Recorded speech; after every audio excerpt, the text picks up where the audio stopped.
Hello everyone. Today we will discuss lesson number second, civics, and keep it continue.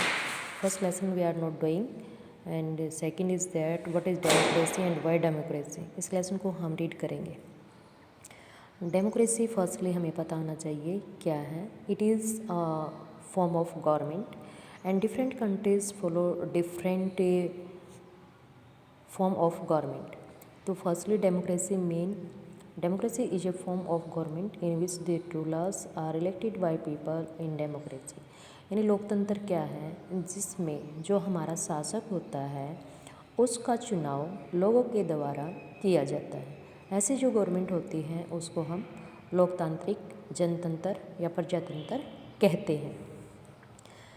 तो different जो scholars रहे हैं उन्होंने different इसकी व्यूज दिए हैं इसके लिए. Next is that rulers are elected by people to take major decision. हम अपने नेता का चुनाव किस लिए करते हैं कि बड़े बड़े जो डिसीजन हैं वो ले सकें. Through election of fair and choice of opportunity is given to people to change the current rulers. अगर हम वर्तमान में जो शासन कर रहा है वो अच्छे से काम नहीं करेगा तो हम उसको इलेक्शन के माध्यम से चेंज कर सकते हैं. This choice and opportunity is available to all people on an equal basis.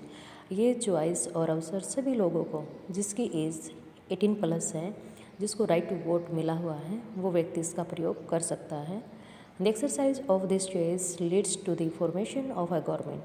और ये चॉइस हमें क्या देती है, सरकार के संगठन यानी सरकार को बनाने में हमारी चॉइस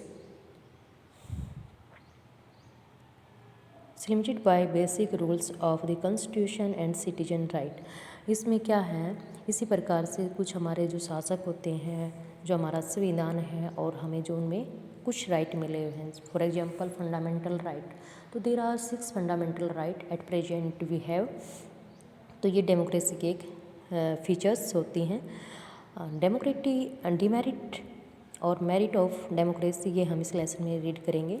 तो फर्स्टली जो मेरिट ऑफ डेमोक्रेसी है तो ये क्या होती है, the form of government is more accountable. जो सरकार होती है वो उत्तरदायी होती है जनता के प्रति. कोई भी काम करना होता है तो वो जनता को ध्यान में रखती है.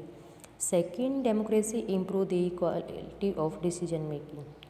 लोकतांत्रिक सरकार जो है उसमें निर्णय प्रक्रिया को इम्प्रूव किया जा सकता है, लोगों की बातें मानी जाती हैं. It provides a solution to deal with difference and conflict. जो लड़ाई झगड़े होते हैं, किसी बात को लेके जो अंतर भेद हो जाते हैं उनको समाधान करती हैं. It enhance the dignity of citizen. लोगों के सम्मान को ये इंक्रीज करती हैं कि जैसे राइट टू वोट है हम सभी को मिला हुआ है, किसी को हम इससे वंचित नहीं कर सकते. Democracy allowed to correct its own mistake as a government. तो जो लोकतांत्रिक सरकार होती है उसमें सरकार को भी अपनी गलतियां ठीक करने का मौका मिलता है. Next is that demerit. इसकी अवगुण, इसकी कमियां क्या हैं. In a democracy the leader change after a duration of a certain period. कि जो हम अपना नेता चुनते हैं उसका क्या होना चाहिए, बदलाव. कुछ 5 साल के बाद जैसे इलेक्शन होते हैं तो 5 साल के बाद नया नेता हमारा बनकर आना चाहिए, अदरवाइज़ वो क्या हो जाता है, डिक्टेटरशिप फॉलो करने लग जाता है. Second is that as democracy is about the political competition.